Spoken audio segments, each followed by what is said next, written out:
திருவழிபாடு ஆண்டின் தவக்காலம் 4ஆம் வாரம் சனிக்கிழமை காலை புகழ் மாலை. ஆண்டவரே, எங்கள் இதழ்களை திறந்தருளும், நாங்களும் உம்மை புகழ்ந்திடுவோம். தந்தைக்கும் மகனுக்கும் தூய ஆவிக்கும் ஆட்சி உண்டாவதாக. தொடக்கத்தில் இருந்தது போல இப்போதும் எப்பொழுதும் என்றென்றும் இருப்பதாக. ஆமென். அழைப்பு பல்லவியும் அழைப்பு திருப்பாடலும். வாருங்கள், நமக்காக சோதனைக்கும் வேதனைக்கும் உட்பட்ட கிறிஸ்துவை நாம் போற்றுவோம். வாருங்கள், நமக்காக சோதனைக்கும் வேதனைக்கும் உட்பட்ட கிறிஸ்துவை நாம் போற்றுவோம். வாருங்கள், ஆண்டவரை புகழ்ந்து பாடுங்கள். நமது மீட்பின் பார்வையை போற்றி ஆர்ப்பரிங்கள். அவர் திருமுன் நன்றியுடன் செல்வோம். புகழ் பாக்களா அவரை போற்றி அகமகிழ்வோம். ஏனெனில் ஆண்டவர் மாண்புமிகு இறைவன், அனைத்து தெய்வங்களுக்கும் அனைத்திற்கும் மேலான பேரரசர். பூ உலகின் ஆழ்பகுதிகள் அவர் தம் கையில் உள்ளன. மலைகளின் கொடுமுடிகளும் அவருக்கே உரியன. கடலும் அவருடையதே, அவரே அதை படைத்தார். உலர்ந்த தரையும் அவர் கைகளை உருவாக்கின. வாருங்கள், தாழ்பணிந்து அவரை தொழுவோம். நம்மை உருவாக்கி ஆண்டவர் முன் முழந்தாள் இடுவோம். அவரே நம் கடவுள், நாம அவரது மேய்ச்சலின் மக்கள். நாம் அவர் பேணி காக்கும் ஆடுகள். இன்று நீங்கள் அவர் குரலுக்கு செவி கொடுத்தால் எத்தனை நலம். அன்று மெரிபாவிலும் பாலை நிலத்தின் மாசாவில் செய்தது போல் உங்கள் இதயத்தை கடினப்படுத்திக் கொள்ளாதீர்கள். அங்கே உங்கள் மூதாதையர் என்னை சோதித்தனர். என் செயல்களை கண்டிருந்தும் என்னை சோதித்து பார்த்தனர். 40 ஆண்டுகளின் தலைமுறை எனக்கு வெறுப்பூட்டியதால் நான் உரைத்தது, அவர்கள் உறுதியற்ற உள்ளங்கொண்ட மக்கள், என் வழிகளை அறியாதவர்கள். எனவே நான் சினமுற்று, நான் அழிக்கும் இலைப்பாட்டின் நாட்டிற்குள் நுழைவே மாட்டார்கள் என்று ஆணையிட்டு கூறினேன். தந்தைக்கும் மகனுக்கும் தூய ஆவிக்கும் ஆட்சி உண்டாவதாக. தொடக்கத்தில் இருந்தது போல இப்போதும் எப்போதும் என்றென்றும் இருப்பதாக. ஆமீன். வாருங்கள், நமக்காக சோதனைக்கும் வேதனைக்கும் உட்பட்ட கிறிஸ்துவை நாம் போற்றுவோம். வாருங்கள், நமக்காக சோதனைக்கும் வேதனைக்கும் உட்பட்ட கிறிஸ்துவை நாம் போற்றுவோம். பாசுரம். கிறிஸ்துவே எம் இளஞாயிறே, இருளை உளம் நின்று அகற்றிடுவீர். மண்ணில் பகலை புதுப்பிக்க புண்ணிய ஒளியும் ஒளிரட்டுமே. தக்க காலம் இதை நீர் தந்து குத்துண்ட உளத்தை எம்மில் படைத்தீர். பொறுத்தீர் எம்மை நெடுங்காலம், பெருமனம் கொண்டமை பொறுப்பீரே. எத்துணை பெருங்குறை இருந்திடனும் அத்தனை அனைத்தையும் பொறுத்திடுக. எவ்வகை தவமும் யாம் செய்ய உம் பெருங்கொடையை அருள்வாயே. நாளொன்று வரும், அது உம் நாளே. மீளவும் அதில் அனைத்தும் புதிதாகும். திருநாள் அதனில் யாம் மகிழ்வோம், பெருநாள் அதுவென புகழ்வோமே. கடவுளே, மூவொரு இறையவனே, படைப்புகள் அனைத்தும் உம்மை வணங்கும். மன்னிப்பாய் புது மனிதரென இன்னிசை உமக்கு பாடிடுவோம். ஆமேன். உன்னதரே, உமது திருப்பெயரை புகழ்ந்து பாடுவது நன்று. காலையில் உமது பேரன்பையும் எடுத்துரைப்பது நன்று. உன்னதரே, உமது திருப்பெயரை புகழ்ந்து பாடுவது நன்று. காலையில் உமது பேரன்பையும் எடுத்துரைப்பது நன்று. ஆண்டவருக்கு நன்றி உரைப்பது நன்று. உன்னதரே, உமது பெயரை புகழ்ந்து பாடுவது நன்று. காலையில் உமது பேரன்பையும் இரவில் உமது சொல் உறுதியையும் 10 நரம்பு வீணையோடும் தம்புரு சுரமண்டல இசையோடும் எடுத்துரைப்பது நன்று. ஏனெனில் ஆண்டவரே, உம் வியத்தகு செயல்களால் என்னை மகிழ்வித்தீர். உம் செயல்களை குறித்து நான் மகிழ்ந்து பாடுவேன். ஆண்டவரே, உம் செயல்கள் எத்துணை மேன்மையானவை. உம் எண்ணங்கள் எத்துணை ஆழமானவை. அறிவிலிகள் இவற்றை அறிவதில்லை, மூடர் இவற்றை உணர்வதில்லை. பொல்லார் புல்லை போன்று செழித்து வளரலாம், தீமை செய்வோர் அனைவரும் பூத்து குலுங்கலாம். ஆனால் அவர்கள் என்றும் அழிவுக்கு உரியவரே. நீரோ ஆண்டவரே என்றுமே உயர்ந்தவர். ஏனெனில் ஆண்டவரே, உம் எதிரிகள் அழிந்தே போவார்கள். தீமை செய்வோர்கள் அனைவரும் சிதறுண்டு போவார்கள். காட்டெருமையின் வலிமையை எனக்கு அளித்தீர். புது எண்ணெயை என்மேல் பொழிந்தீர். என் எதிரிகளின் வீழ்ச்சியை என் கண்கள் கண்டன. எனக்கு எதிரான பொல்லாருக்கு நேரிட்டதை என் காதுகள் கேட்டன. நேர்மையாளர் பேரீச்சையென செழித்தோங்குவர், லெபனானின் கேதுருவென தலை தோங்குவர். ஆண்டவரின் இல்லத்தில் நடப்பட்டோர் நம் கடவுளின் கோவில் முற்றங்களில் செழித்தோங்குவர். முதிர் வயதிலும் அவர்கள் கனி தருவார்கள். செழுமையும் பசுமையுமாய் என்றும் இருப்பார்கள். ஆண்டவர் நேர்மையுள்ளவர், அவரே என் பாறை, அவரிடம் அநீதி ஏதும் இல்லை என்று அவர்கள் அறிவிப்பார்கள். தந்தைக்கும் மகனுக்கும் தூய ஆவிக்கும் ஆட்சி உண்டாவதாக. தொடக்கத்தில் இருந்தது போல் இப்போதும் எப்பொழுதும் என்றென்றும் இருப்பதாக. உன்னதரே, உமது திருப்பெயரை புகழ்ந்து பாடுவது நன்று. காலையில் உமது பேரன்பையும் எடுத்துரைப்பது நன்று. உன்னதரே, உமது திருப்பெயரை புகழ்ந்து பாடுவது நன்று. காலையில் உமது பேரன்பையும் எடுத்துரைப்பது நன்று. நான் உங்களுக்கு புதிய இதயத்தை அருளுவேன், புதிய ஆவியை உங்களுக்குள் புகுத்துவேன். நான் உங்களுக்கு புதிய இதயத்தை அருள்வேன், புதிய ஆவியை உங்களுக்குள் புகுத்துவேன். நான் உங்களை வேற்றினத்தாரிடமிருந்து அழைத்து பல நாடுகளிடையே கூட்டு சேர்த்து உங்கள் சொந்த நாட்டிற்கு திரும்ப கொணர்வேன். நான் தூய நீரை உங்கள் மேல் தெளிப்பேன். நீங்கள் உங்கள் எல்லா அழுக்குகளிலிருந்தும் தூய்மையாவீர்கள். உங்கள் எல்லா சிலை வழிபாட்டு தீட்டையும் அகற்றுவேன். நான் உங்களுக்கு புதிய இதயத்தை அருளுவேன், புதிய ஆவியை உங்களுக்குள் புகுத்துவேன். உங்கள் உடலிலிருந்து கல்லாலான இதயத்தை எடுத்துவிட்டு சதையாலான இதயத்தை பொருத்துவேன். என் ஆவியை உங்களுக்குள் புகுத்துவேன். என் நியமங்களை கடைபிடிக்கவும் என் நீதி நெறிகளை கவனமாய் செயல்படுத்தவும் செய்வேன். நான் உங்கள் முன்னோருக்கு கொடுத்த நாட்டில் நீங்கள் வாழ்வீர்கள். அப்போது என் மக்களாய் இருப்பீர்கள். நான் உங்கள் கடவுளாய் இருப்பேன். தந்தைக்கும் மகனுக்கும் தூய ஆவிக்கும் ஆட்சி உண்டாவதாக. தொடக்கத்தில் இருந்தது போல இப்போதும் எப்போதும் என்றென்றும் இருப்பதாக. ஆமென். நான் உங்களுக்கு புதிய இதயத்தை அருளுவேன், புதிய ஆவியை உங்களுக்குள் புகுத்துவேன். நான் உங்களுக்கு புதிய இதயத்தை அருள்வேன், புதிய ஆவியை உங்களுக்குள் புகுத்துவேன். ஆண்டவரே, பாலகரின் மழலையிலும் குழந்தைகளின் மொழியிலும் வலிமையை உறுதிப்படுத்தினீர். ஆண்டவரே, பாலகரின் மழலையிலும் குழந்தைகளின் மொழியிலும் வலிமையை உறுதிப்படுத்தினீர். ஆண்டவரே, எங்கள் தலைவரே, உமது பெயர் உலகெங்கும் எவ்வளவு சிறந்து விளங்குகின்றது. உமது மாட்சியை வானங்களுக்கு மேலாக நிலைபெற செய்தீர். பாலகரின் நாவினிலும் குழந்தைகளின் மழலையிலும் வலிமையை உறுதிப்படுத்தி உம் பகைவரை ஒடுக்கினீர். எதிரியையும் பழிவாங்குவோரையும் எளிதாய் அடக்கினீர். உம் கை வேலைப்பாடாகிய வானத்தையும் அதில் நீர் பொருத்தியுள்ள நிலாவையும் விண்மீன்களையும் நான் நோக்கும்போது, மனிதரை நீர் நினைவில் கொள்வதற்கு அவர்கள் யார்? மானிடரை நீர் ஒரு பொருட்டாக எண்ணுவதற்கு அவர்கள் யார் என்று எண்ணத் தோன்றுகிறது. அவர்களை கடவுளாகிய உமக்கு சற்றே சிறியவர் ஆக்கியுள்ளீர். மாட்சியையும் மேன்மையையும் அவர்களுக்கு முடியாக சூட்டியுள்ளீர்.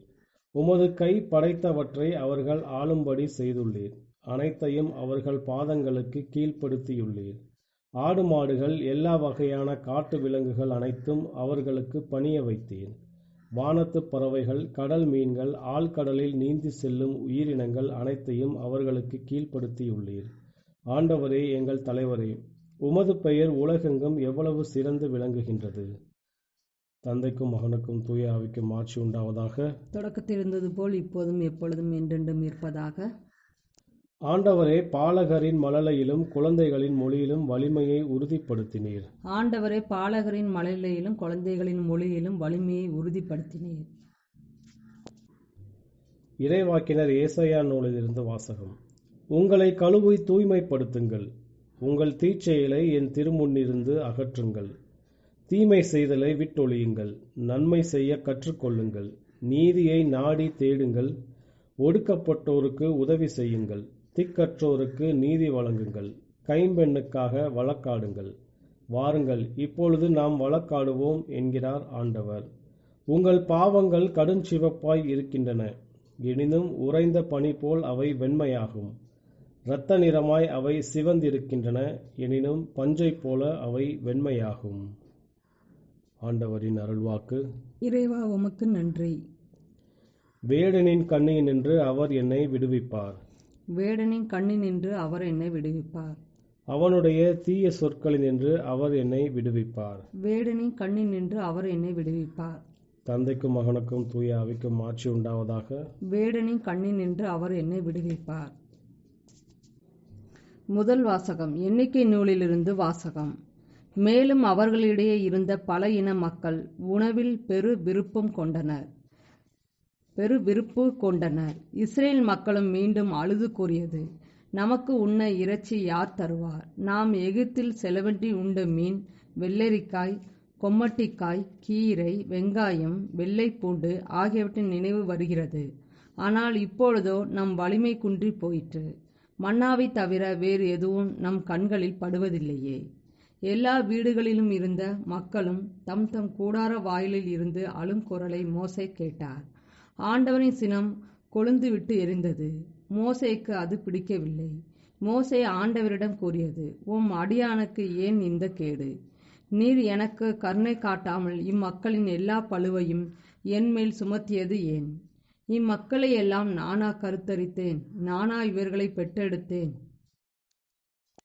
பால் உண்ணும் குழந்தையை ஏந்தி செல்பவள் போன்றும் இவர்களை மார்போடு ஏந்தி அவர்கள் மூதாதையருக்கு நான் வாக்களித்திருந்த நாட்டிற்கு கொண்டு செல் என்று நீ சொல்வான் ஏன்?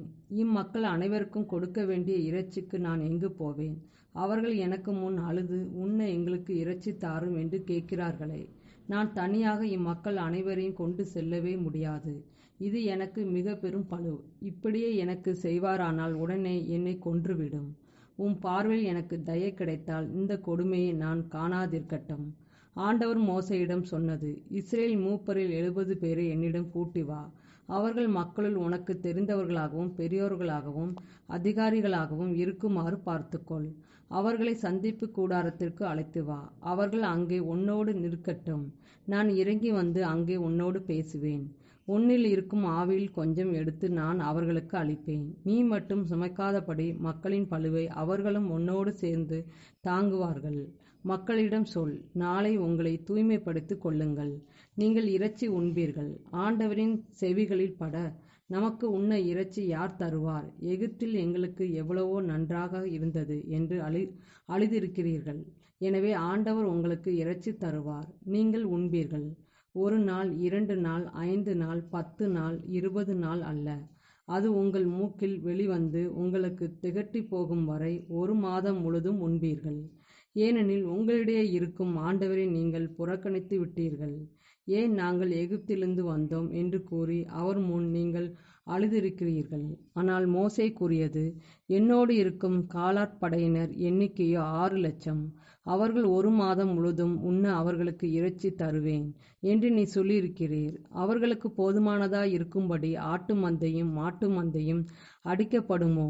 அல்லது அவர்களுக்கு போதுமான அளவில் கடலின் மீன்கள் எல்லாம் அவர்களுக்காக பிடித்து சேர்க்கப்படுமோ? ஆண்டவர் மோசேயிடம், ஆண்டவரின் கை குறுகிவிட்டதா? இப்போது எனது வார்த்தையின்படி உங்களுக்கு நடக்குமா இல்லையா என்று பார் என்றார். அவ்வாறே மோசே வெளியே சென்று மக்களிடம் ஆண்டவரின் வார்த்தைகளை கூறினார். மக்களின் மூப்பரில் 70 பேரை அழைத்து கூடாரத்தை சுற்றிலும் அவர்களை நிறுத்தி வைத்தார். பின்னர் ஆண்டவர் மேகத்தில் இறங்கி வந்து அவரோடு பேசினார். அவரில் இருந்த ஆவியில் கொஞ்சம் எடுத்து 70 மூப்பருக்கு அளித்தார். ஆவி அவர்கள் மேல் இறங்கவே அவர்கள் இறைவாக்கு உரைத்தனர். அதன் பின்னர் அவர்கள் அப்படி செய்யவில்லை. 2 மனிதர் பாளையத்திலே தங்கிவிட்டனர். ஒருவன் பெயர் எல்தாது, மற்றவன் பெயர் மேதாது. அவர்கள் மீது ஆவி இறங்கியது. பதிவு செய்யப்பட்டவர்களின் இவர்களும் உண்டு. ஆனால் அவர்கள் கூடாரத்திற்கு சென்றிருக்கவில்லை. ஆகவே அவர்கள் பாளையத்திலேயே இறைவாக்கு உரைத்தனர். ஒரு இளைஞன் ஓடி வந்து மோசேயிடம், எல்தாதும் மேதாதும் பாளையத்தில் இறைவாக்கு உரைக்கின்றன என்று சொன்னான். உடனே தேர்ந்தெடுக்கப்பட்டோரில் ஒருவரும் மோசேயின் ஊழியரும் நூனின் மைந்தருமான யோசுவா, மோசே, என் தலைவரே, அவர்களை தடுத்து நிறுத்தும் என்றார். ஆனால் மோசே அவர்களிடம், என்னை முன்னிட்டு நீங்கள் பொறாமைப்படுகிறாயா? ஆண்டவரின் மக்கள் அனைவருமே இறைவாக்குனராகும்படி ஆண்டவர் அவர்களுக்கு தம் ஆவியை அளிப்பது எத்துணை சிறப்பு என்றார். பின் மோசேயும் இஸ்ரேலின் மூப்பரும் பாளையத்திற்கு திரும்பினர். ஆண்டவரின் அருள்வாக்கு. இறைவனுக்கு நன்றி. 2ஆம் வாசகம். பாஸ்கா மறைபொருளில் மனித செயல்பாட்டினை சுத்திகரித்தல். இன்றைய உலகில் திருச்சபை என்னும் 2ஆம் வத்திக்கான் சங்கத்தின் மெய்ப்பு பணி கொள்கை திரட்டிலிருந்து வாசகம். மனித முன்னேற்றம் மனிதனுக்கு மிக நன்மையான ஒன்றுதான். இருப்பினும் அது தீமைக்கு இட்டுச் செல்லும் ஒரு பெருந்தூண்டுதலாகவும் அமைந்து விடலாம். இந்த உண்மையை திருமறை நூல் மனித குடும்பத்திற்கு கற்பிக்கிறது. பல நூற்றாண்டுகளாக பெற்ற அனுபவம் இதையே உணர்த்துகின்றது. ஏனெனில் மதிப்பீட்டு நலன்களின் ஒழுங்குமுறை குலைந்தாலும், தீமை நன்மையோடு கலந்துவிட்டதாலும், தனி மனிதன் மற்றும் குழுக்கள் தத்தமக்கு உரியனவற்றை மட்டுமே பார்க்கிறார்களே தவிர பிறர் நலனை கருத்தில் கொள்வதில்லை. இதன் விளைவாக உலகம் உண்மையான சகோதரத்துவத்தின் நிலைக்களமாக இல்லை. அதே நேரத்தில் மனித குலத்தின் ஆற்றல் வளர்ச்சி மக்கள் குலத்தை அழிப்பதாக அச்சுறுத்துகிறது. இருளின் வல்லமைக்கு எதிராக நிகழ்கின்ற கடினமான போராட்டம் மனித வரலாறு முழுவதையுமே ஊடுருவியுள்ளது. உலகின் தொடக்கத்திலேயே மூண்ட இப்போர், ஆண்டவர் கூறியுள்ளது போல், இறுதி நாள் வரை தொடர்ந்து நீடிக்கும். இப்போரிலே ஈடுபட்டுள்ளான் மனிதன். ஆகவே நன்மையை பற்றி கொள்ள வேண்டுமானால் அவன் இடைவிடாது போர் புரிய வேண்டியவன் ஆகிறான். மட்டுமன்று, கடும் முயற்சியும் கடவுளின் அருளுமின்றி அவனால் தன்னிலே அச்சார்பான ஒருங்கிசைவை பெற முடியாது. அகச்சார்பான ஒருங்கிசைவை பெற முடியாது. எனவேதான் படைத்தவரின் திட்டத்தில் நம்பிக்கை வைத்து கிறிஸ்துவின் திருச்சபையானது மனித முன்னேற்றம், மனிதனுடைய உண்மையான மகிழ்ச்சிக்கு உதவ முடியும் என்பதை ஏற்றுக்கொள்கிறது. என்றாலும் இவ்வுலகம் காட்டும் மாதிரியை பின்பற்றாதீர்கள் என்றுரைத்த மறைத்தூதர் சின்னப்பரின் கூற்றை திருச்சபை எதிரொலிக்காமல் இருக்க முடியாது. அவரது கூற்றின் பொருள், இறைவனுக்கும் மனிதனுக்கும் பணிபுரிவதின் கருவியாக மாற்றிவிடுகிற வெறுமையான தீய உளப்பாங்கின்படி நடவாதீர்கள். ஆகவே இந்த அவலநிலை வெல்வது எவ்வாறு என்ற கேள்விக்கு கிறிஸ்தவர்கள் அளிக்கும் பதில் இதுதான். மனிதனின் தற்பெருமையாலும் முறையற்ற தன்னன்பாலும் நாளும் ஆபத்திற்கு உள்ளாகும் மனித ஈடுபாடுகள் அனைத்தும் கிறிஸ்துவின் சிலுவையாலும் உயிர்ப்பாலும் தூய்மை பெற்று நிறைவுக்கு இட்டுச் செல்லப்பட வேண்டும். கிறிஸ்துவால் மீட்கப்பெற்று தூய ஆவியால் புது படைப்பார்க்க பெற்ற மனிதன் இறைவன் படைத்த பொருட்கள் மேல் அன்பு கொள்வது முறையே ஆகும். ஏன் இவ்வாறு அன்பு கொள்ளவும் வேண்டும்? ஏனெனில் அவன் இறைவனிடமிருந்தே அவற்றை பெறுகின்றான். அவரின் கையிலிருந்து வழிந்தோடும் கொடையாக அவற்றை கருதி மரியாதை செய்கிறான். இக்கொடைகளை அளித்ததோடும் சுதந்திரத்தோடும் அவற்றை பயன்படுத்தி நுகர்கின்றான். ஒன்றும் இல்லாதிருந்தும் அனைத்துமே சொந்தமாய் கொண்டவனாய் உலகை உடைமையாய் அடையும் நிலைக்கு அவன் இட்டுச் செல்லப்படுகிறான். எல்லாம் உங்களுக்கு உரியவையே, நீங்களோ கிறிஸ்துவுக்கு உரியவர்கள், கிறிஸ்து கடவுளுக்கு உரியவர்.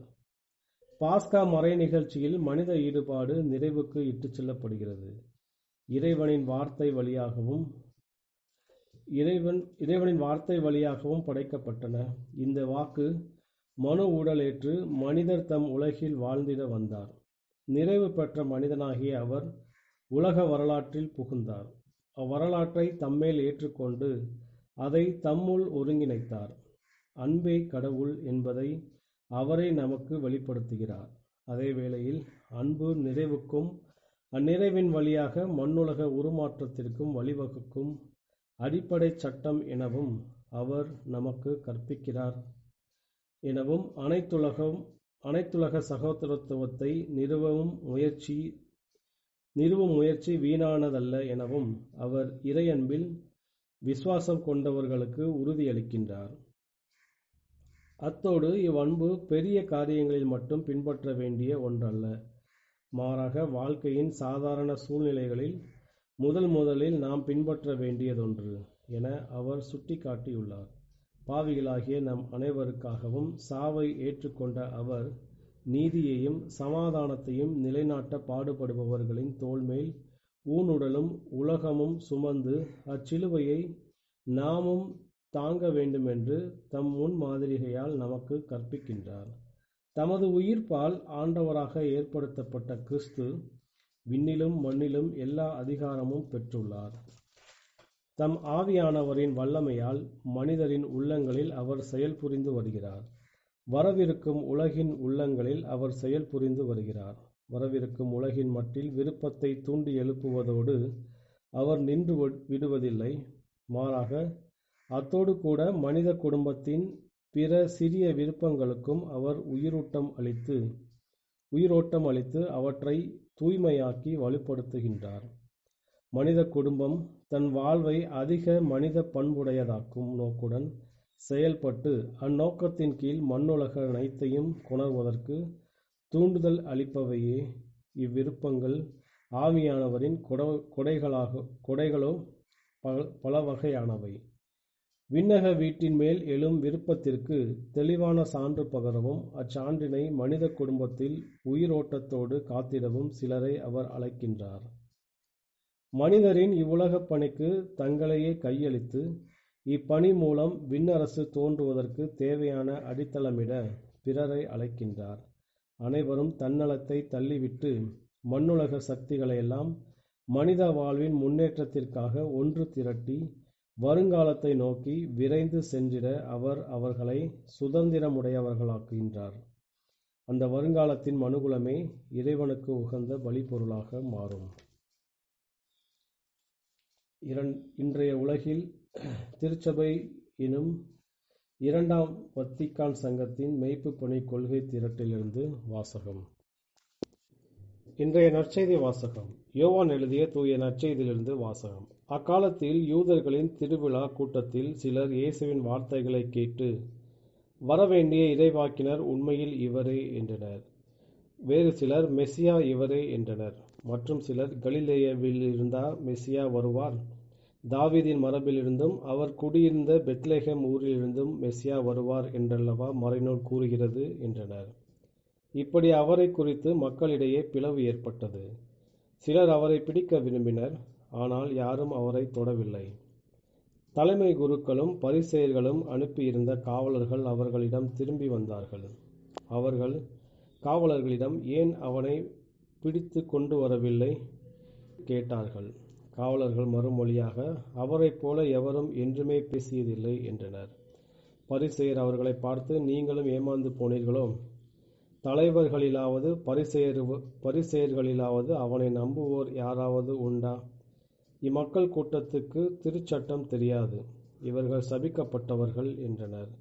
அங்கிருந்த பரிசேயருள் ஒருவர், நிக்கதேம், அவரே முன்பு ஒரு நாள் இயேசுவிடம் வந்தவர். அவர் அவர்களிடம், ஒருவரது வாக்குமூலத்தை கேளாது, அவர் என்ன செய்தார் என்று அறியாது ஒருவருக்கு தீர்ப்பளிப்பது நமது சட்டப்படி முறையாகுமா என்று கேட்டார். அவர்கள் மறுமொழியாக, நீரும் கலிலேயரா என்ன? மறைநூலை துருவி ஆய்ந்து பாரும், அப்போது கலிலேயாவிலிருந்து இறைவாக்கினர் யாரும் தோன்றுவதில்லை என்பதை அறிந்து கொள்வீர்கள் என்றார். அவர்கள் ஒவ்வொருவரும் அவரவர் வீட்டுக்கு சென்றார்கள். ஆண்டவரின் அருள்வாக்கு. கிறிஸ்துவே உமக்கு புகழ். சக்கரியாவின் பாடலும் முன்மொழியும். எவரும் இவரைப் போல் என்றுமே பேசினதில்லை. எவரும் இவரைப் போல் என்றுமே பேசினதில்லை. இஸ்ரேலின் கடவுளாகிய ஆண்டவரை போற்றுவோம், ஏனெனில் அவர் தம் மக்களை தேடி வந்து விடுவித்தருளினார். தம் தூய இறைவாக்கின வாயினால் தொடக்கம் முதல் அவர் மொழிந்தபடியே அவர் தம் ஊழியராகிய தாவீதின் குடும்பத்தில் வல்லமையுடைய மீட்பர் ஒருவர் நமக்காக தோன்ற செய்தார். நம் பகைவரிடந்து நம்மை வெறுப்பார் அனைவரும் பிடிந்து நம்மை மீட்பார். அவர் நம் மூதாதையருக்கு இரக்கம் காட்டி தமது தூய உடன்படிக்கை நம் தந்தையாக ஆபிரகாமுக்கு அவர் இட்ட ஆணையை நிறைவேற்ற நினைவு கூர்ந்தார். இவ்வாறு நாம் பகைவரின் பிடியிலிருந்து விடுவிக்கப்பட்டு தூய்மையோடும் நேர்மையோடும் வாழ்நாள் எல்லாம் அச்சமின்றி அவர் திருமுன் பணி செய்யுமாறு வழிவகுத்தார். குழந்தாய், நீ உன்னத கடவுளின் இறைவாக்கின எனப்படுவாய், ஏனெனில் பாவ மன்னிப்பால் வரும் மீட்பை அவர் தம் மக்களுக்கு அறிவித்து ஆண்டவருக்கான வழியை செம்மைப்படுத்த அவர் முன்னே செல்வாய். இருளிலும் இறப்பின் பிடியிலும் இருப்போருக்கு ஒளி தரவும் நம்முடைய கால்களை அமைதி வழியில் நடக்க செய்வோம். நம் கடவுளின் பரிவுள்ளத்தாலும் இரக்கத்தாலும் விண்ணிலிருந்து விடியல் நம்மை தேடி வருகிறது. தந்தைக்கும் மகனுக்கும் தூய ஆவிக்கும் ஆட்சி உண்டாவதாக. தொடக்கத்தில் இருந்தது போல இப்போதும் எப்போதும் என்றென்றும் இருப்பதாக. ஆமீன். எவரும் இவரைப் போல் என்றுமே பேசினதில்லை. எவரும் இவரைப் போல் என்றுமே பேசினதில்லை. மன்றாட்டுகள். நம் மீட்பராகிய கிறிஸ்துவுக்கு எப்பொழுதும் நன்றி கூறி நம்பிக்கையுடன் அவரிடம் மன்றாடுவோம். ஆண்டவரே, உம் அருளினால் எங்களுக்கு துணை புரியும். ஆண்டவரே, நாங்கள் எம் உடலை பாவ மாசின்றி காப்போமாக. தூய ஆவி எங்களில் குடிகொள்வதாக. ஆண்டவரே, உம் அருளினால் எங்களுக்கு துணை புரியும். இன்று எங்களுக்கு அடுத்து இருப்போருக்காக நாங்கள் எங்களை அர்ப்பணம் செய்ய கற்றுத் தருவீராக. உமது திருவுளத்தை இந்நாள் முழுவதும் நிறைவேற்ற எங்களை உறுதிப்படுத்தியருளும். ஆண்டவரே, உம் அருளினால் எங்களுக்கு துணை புரியும். நிலை வாழ்வு தரும் உணவுக்கான வேட்கையை எங்களுக்கு தந்தருளும். உமது வார்த்தையும் உடலும் ஆகிய உணவை எங்களுக்கு தந்தருளும். ஆண்டவரே, உம் அருளினால் எங்களுக்கு துணை புரியும். பாவிகளின் அடைக்கலமாகிய உம்முடைய தாய் எங்களுக்காக பரிந்து பேசுவாராக. அவரது மன்றாட்டுக்களின் வழியாக உம் இரக்கத்தில் எங்களை மன்னித்தருளும். ஆண்டவரே, உம் அருளினால் எங்களுக்கு துணை புரியும். நம்முடைய தனிப்பட்ட மன்றாட்டுகள். ஆண்டவரின் இறைவேண்டல். விண்ணுலகில் இருக்கிற எங்கள் தந்தையே, உமது பெயர் தூயது என போற்றப் பெறுக. உமது ஆட்சி வருக. உமது திருவுளம் விண்ணுலகில் நிறைவேறுவது போல மண்ணுலகிலும் நிறைவேறுக. எங்கள் அன்றாட உணவை இன்று எங்களுக்கு தாரும். எங்களுக்கு எதிராக குற்றம் செய்வோரை நாங்கள் மன்னிப்பது போல எங்கள் குற்றங்களை மன்னியும். எங்களை சோதனைக்கு உட்படுத்தாதையும் தீமையிலிருந்து எங்களை விடுவித்தருளும். கிறிஸ்துவின் சமாதானம் உம் ஆன்மாவோடு இருப்பதாக. இறுதி மன்றாட்டு. பரிவிரக்கமுள்ள ஆண்டவரே, உம் அருளின்றி நாங்கள் உமக்கு உகந்தவர்களாய் இருக்க இயலாது. ஆகவே உம்முடைய கனிந்த இரக்கத்தினால் எங்கள் ஏறுமாறான இதயங்களை வழிநடத்தியருளும். உம்மோடு தூய ஆவியின் ஒன்றிப்பில் இறைவனாய் என்றென்றும் வாழ்ந்து ஆட்சி செய்கின்ற எங்கள் ஆண்டவரும் உமது திருமகனுமாகிய இயேசு கிறிஸ்து வழியாக உம்மை மன்றாடுகிறோம். ஆமீன். ஆண்டவர் நம்மை ஆசீர்வதித்து தீமையில் இடத்திலிருந்து பாதுகாத்து நிலை வாழ்வுக்கு அழைத்துச் செல்வாராக. ஆமீன்.